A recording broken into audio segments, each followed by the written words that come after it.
So let us take charge of our own lives. Let us, attack the paper rather than run away from it. Okay.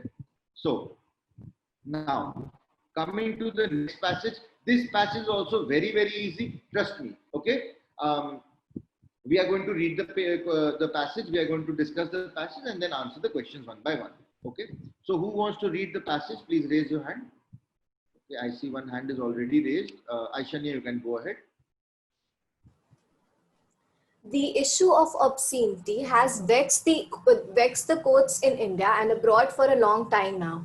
The intriguing question has always been the same. That is, what should be the standards to qualify something as obscene in the eyes of law? In the United Kingdom, way back in 1868, the court laid down the Hicklin test in Regina versus Hicklin, 1868 LR 2QB 360, and held that the test of obscenity is whether the tendency of the matter charged as obscenity is to deprave and corrupt those whose minds are open to such immoral influences and into whose hands a publication of this sort may fall. Hicklin test postulated that a publication has to be judged for obscenity based on isolated passages of a work considered out of context and judged by their apparent influence on most susceptible readers, such as children or weak-minded adults. However, this test was later rejected by most of the jurisdictions.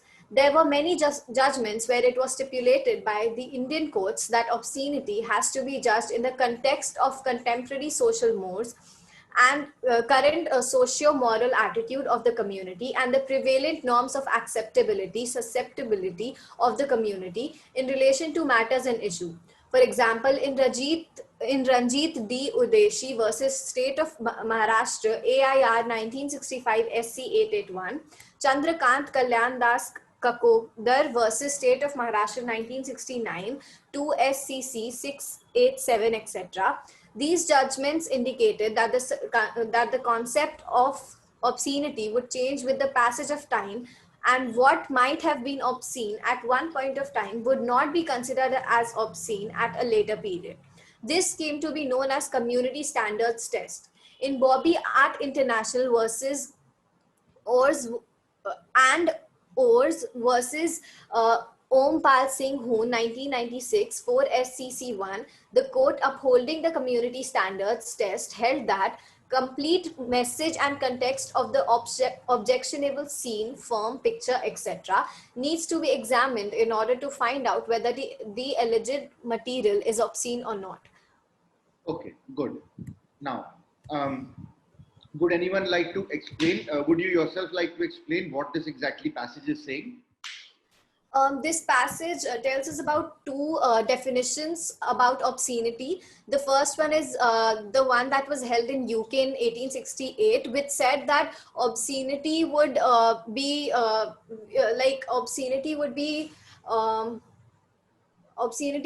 test of obscenity would be based on what on the people who are reading it or seeing it. Like, it will more be about the individual who is to be affected by the thing or the scene or whatever. But in India, it said that in India the definition of obscenity was more about what the picture depicted or whatever the scene depicted. So it was more about what the morals or the values that the scene was depicting rather than the individual that was supposed to read it. Yes.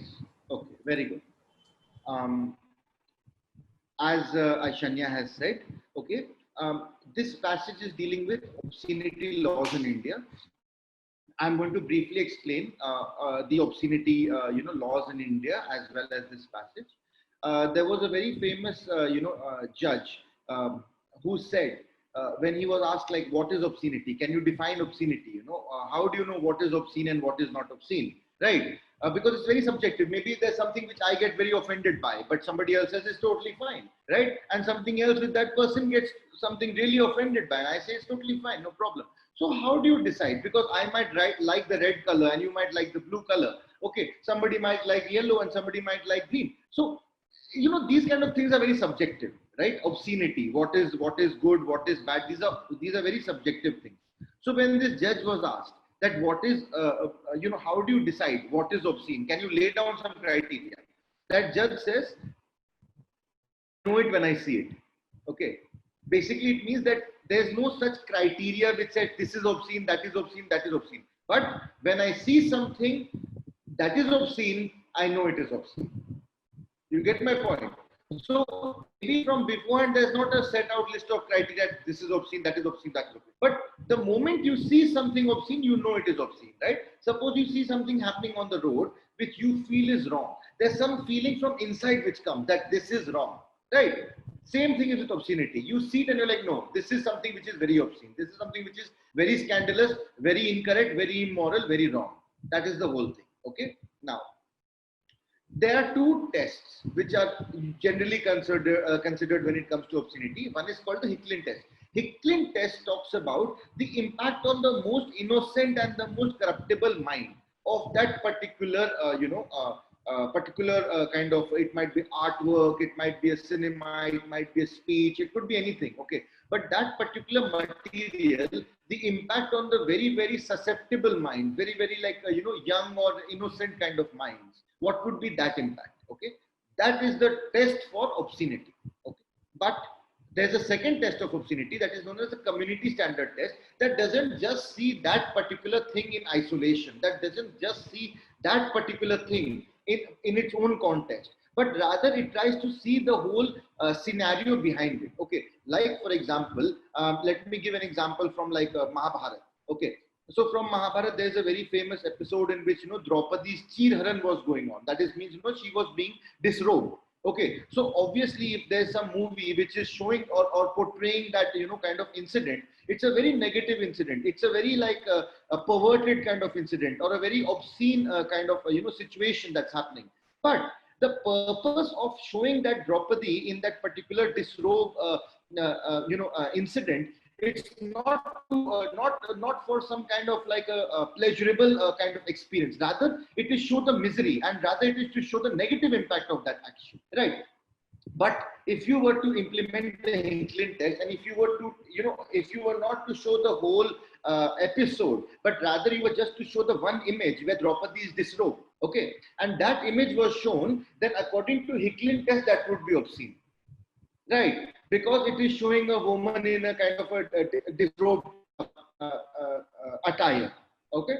But if you apply the community standards test, then you will not only see that one image where Draupadi is disrobed, but you will rather see the whole episode, and you will understand that it is trying to make a socio-political commentary on the ethics of that particular situation. So you will not say that it is trying to outrage the modesty of any woman by showing that particular disrobing of that person, but rather it is trying to give a message. Rather, it is trying to give an educational character to the narrative. These are the two basic tests that are found in the law of obscenity. Okay. Now, there are a few cases that are mentioned here. I want some of you to volunteer to kind of research on what does this case say. Just 1 minute, not more than that. And tomorrow when we come back, I want you to tell me. So how it will be, for example, is if the case is like Keshavananda Bharati, for example, then you have to say that in Keshavananda Bharati, the facts were that there was a person, Keshavananda Bharati, who was the head priest of a particular mutt. Okay, and the case was regarding the whether there is any kind of basic structure to constitution or whether the constitution can be amended completely. The court held in a 13-judge bench, which is 7-6 majority, that there is something called a basic structure of constitution which cannot be changed by anyone, not even parliament, and things like article 14, 19, 21, the fundamental rights, they form part of basic structure of constitution. Half a minute, 1 minute, very, very basic. Like this, I want you all to tell me the cases, okay? Who wants to answer, please raise your hand. Okay, Shrishti, go ahead. Sir, in passage, it's already told that obscenity has to be judged in the context of contemporary social modes, current social moral attitude. Means in community, it should show some positive moral attitudes, and in question itself, it's said that they whatever they did, they had some purpose about that. Means they wanted to signify love. over hatred. So in this context, option C is more relevant. Yeah, because see, like again, like I gave the example of that Draupadi case. Okay, ultimately it is showing a picture of a woman who is disrobed, isn't it? Okay, but you have to see the context of that image. Here they are showing a picture of man and woman who are pretty much like disrobed, but the context of that is saying because the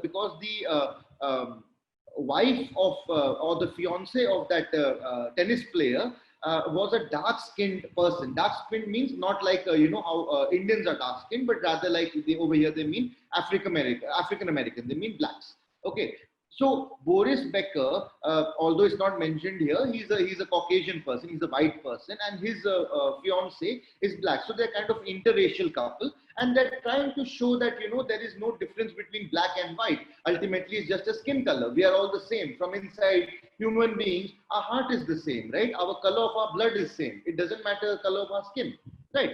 These kind of things. And apartheid, as you all know, I hope was a kind of slavery concept in South Africa, okay, which used to be very prevalent, where whites used to like kind of dominate over the blacks, right? So now, if like two people, one who is black and one who is white, is just trying to show the color of their skin through their body, right? That this is the color of my skin, this is the color of my body. It has no relation to who I am as a human being. I think that is totally fine.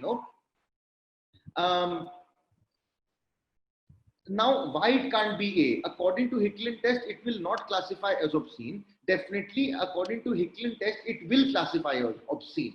Okay, but that would still not be the answer because they're asking in India. In India, we are usually following the community standards test, which you have seen in the passage above. Okay. According to community standards, it will classify as obscene? No, because it said you have to see the relation of the whole narrative of the story. Obviously, as Shristi said, the answer will be C. It is not obscene because see, we have to now, it's legal reasoning. Okay, first of all, it is legal, so there are certain like legal principles and legal tests involved, but it's also reasoning. It's not a cut and dry kind of thing that what is the name of Boris Becker's fiance. It's not some kind of GK or some kind of like a direct answer. You have to apply your brain a little bit. Now, having been given the concept of community standards and having been given an example, you have to match the two, and it's nothing new for you. I think if you have read my book or if you have even read the 3 sample papers given by consortium, exactly questions like this. Now, as I was saying that now we have discussed this this particular question. So let's move on to the next one. Question number 72. Whoever wants to answer, please raise your hands. Okay, Mimansha, go ahead. Yes, sir. Am I audible? Yeah, go ahead. Okay, so answer is A, and it's clearly mentioned in the passage that that obscenity to Hickling, according to Regina versus Hickling, obscenity is to deprave and corrupt those whose minds are open, and it's written. It's also written over here, and according to, so 1 minute. Yeah, According to community standards, it is also written in the passage that obscenity has to judge in the context of temporary social mores. So it's clearly mentioned in the passage. So option A is correct. absolutely. I think it is very, very clear from reading this passage, the difference between the two. One is in particular, when it comes to the susceptible minds, the impact on the susceptible minds. And second one is relation to the community as a whole. Okay, so that's pretty much clear. I don't think it requires further explanation. Well done, Mimansha. Okay, next. Question number 73. Okay, Sejal, go ahead. Oh, so in this question, the issue of obscenity is fundamentally related to, it's the answer is option B, freedom of speech and expression of individual, because when we say option, it is freedom of religion, which is not there in the aspect of this obscenity. Also, right to privacy, it's not there of an individual. So the freedom of speech is the answer, because whenever there is something obscene, there's a right for that person to express that this thing is obscene for him. Okay. Well, your answer is correct, Sejal. I'll just change the logic a little bit. when freedom of speech and expression doesn't mean that I have the right to object that what you are saying or what you are doing is obscene. Rather, I have the right to express myself. So if it's Boris Becker and his wife, they have the right to freedom of speech and expression using their bodies. They want to express that, you know, all people are equal, all colors are equal, using their bodies. Artists use the freedom of speech and expression to express their thoughts and ideas, which sometimes are seen as obscene by other people. So it's not a matter of like using your freedom of speech to call somebody else obscene, but rather using your freedom of speech to express your own personality, okay, which may or may not be considered as obscene by other people, right? Okay. Yeah, Hijab, go ahead. You have something to say?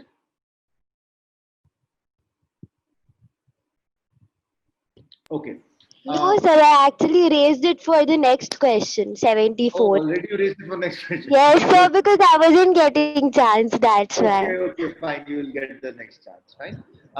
Now, again, why it is not freedom of religion, why it is not right to privacy? Because usually when you understand these concepts now, they are always related to each other. Somehow or the other, when you see 14, 19, 21, all the fundamental rights are involved, right? It is always going to be freedom of speech also, freedom of religion also, freedom of this, freedom of that, everything. But here, there is no mention of freedom of religion. There is no mention of right to privacy. It is simply a matter of my speech and expression. The right that I have to present my views, as long as they are like educational, or as long as they are in a certain context, they are not just for the purpose of scandalizing and, you know, kind of creating a controversy. That is my freedom of speech and expression. Okay.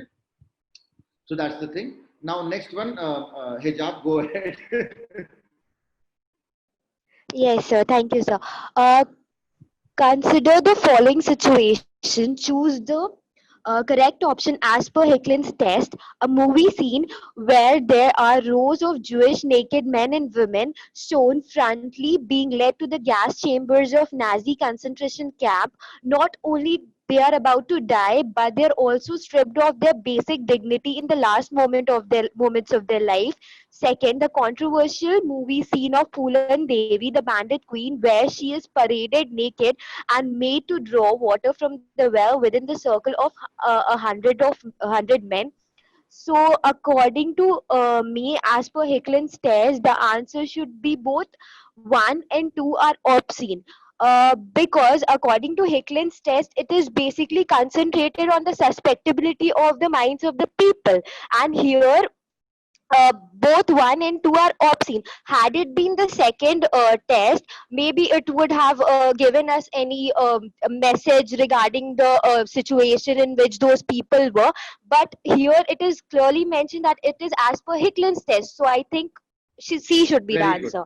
That's the correct answer. Because if you see Hicklin test, it says that you have to consider isolated passage of a work out of context and judged by the influence on the most susceptible readers, such as the children or the absolutely like worst of the worst kind of, most of the innocent kind of people. Okay, because normally if you're showing a video of some people in the Holocaust or Nazi Germany, they're really terrible images. If you all have seen any documentaries, piles and piles of naked men and women are piled up on top of each other. Nobody will get excited by seeing this. Okay, you will obviously feel very, very bad by seeing it.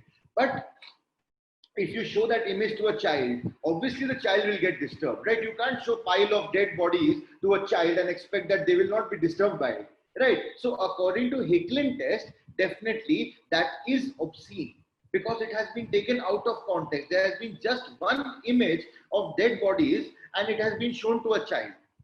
Obviously it's obscene. But if you show the full movie to an adult who is a normal person, who is not weak-minded, they will understand. Obviously, the main point of showing that is not to show the dead body of naked man and naked woman. The point is show the evil of Hitler, the brutality of World War II, the violence that occurs during war, the wastefulness, these kind of things, right? So, like you said, according to the second test, the community standards test, this would not be obscene. But if you are looking at the first test, Hicklin test, definitely it will be obscene. Okay, so well done. And these are the kind of things that, you know, confuse you inside the exam hall and you think that the paper was very weird. Paper was not weird, you did not read it properly. isn't it? Because even when I read this, I was like, ki, oh, this seems to be a wrong answer because both are not obscene. So Obviously, the answer should be so in CLAT exam, I did this question wrong. I said that yeah. I chose option. I think I chose option A. Sure, No, sure, I chose option like D. I choose option D. I got yeah, confused and I thought, no, it's just basically showing us something correct. which was related to Holocaust or the Exactly. cruelty which This is was. exactly this is what I'm saying. That when I read this question, I'm like, no, no, no. The answer seems to be given wrong. It should be answer D. Then I read the question again. They're asking Hicklin test, not community standards test. Okay, so obviously they are giving a very, very good question. Like I would have framed this kind of question myself. I love to give it's not a trick question. They're not trying to fool you or trick you or make you feel stupid, right? They're asking you to read properly, and you can't blame them for that. If you're not going to read the question and then you're going to get it wrong, that's your fault, not their fault. Okay. Coming to the next question, question number 75. This question I'm going to tell you because this is one question which I feel that, I agree completely with them. I agree 100% with them. This should be the answer according to me, according to community standards test. But as you all know, there has been a recent case in the news where this particular same situation happened. A woman asked the children to paint on her body and it was held as obscene. Okay, I don't think it was obscene. I think it was promoting, in fact, the normalization of the sexuality. If you teach a child at a young age that there is nothing wrong in a female's body, then that child will not grow up to be a rapist. Rather, if you keep that child away from the woman's body and say, no, this is something wrong, even a mother's body, even the mother's naked body, which is used to breastfeed the child, it is considered something obscene. This is society that we are living in today. Can you imagine? The mother's naked body, which has given birth to the child, is considered as obscene for that child. I completely disagree. I feel it should be. I feel it should not be considered obscene. I feel it should be freedom of speech and expression. And I agree with the answer given by the consortium in question number 75. Unfortunately, our Indian law and our Indian legal system is not that advanced, not as developed as the thinking of the consortium. So while I salute the consortium for their positive and their forward thinking, I do feel that they should avoid such questions where the reality is far more depressing than their idealistic tendencies, right? Okay.